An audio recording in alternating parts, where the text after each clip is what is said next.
Ito. Pilit na pilit sila. Politics!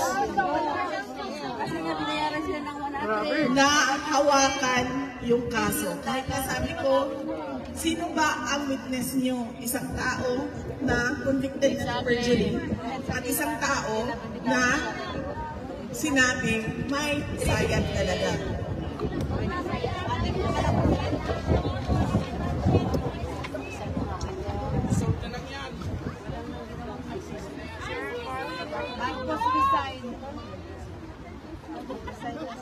Yes!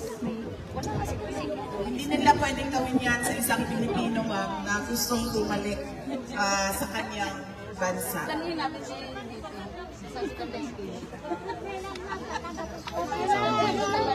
Sa Davao City, ma'am, tatanggapin namin.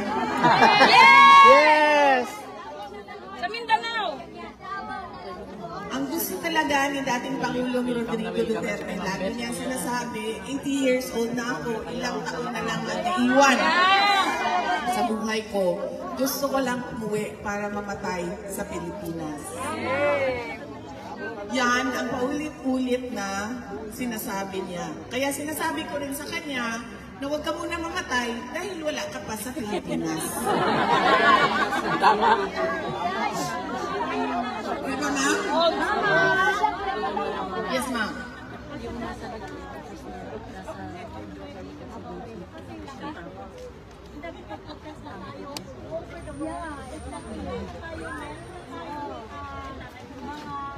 Ay, puisi. Parang hindi tayo pinakikinggan ng mundo. Ano ang dapat namin gawin? Bitayin si Bangag. As a Dutch citizen, ma'am, pwede ka sumulat sa Dutch government. Bakit kayo may participation sa pagkuha ng aming dating Pangulo? Pinapasok ninyo dito sa inyong bansa, nakita ng lahat ng buong mundo na tinulak siya sa eroplano. Pero pinapasok ninyo dito sa inyong bansa kahit walang passport. Yes! Oo nga eh, bawal na. Kami nga, bawal na mga ikunin. Hindi pwedeng gawin yan.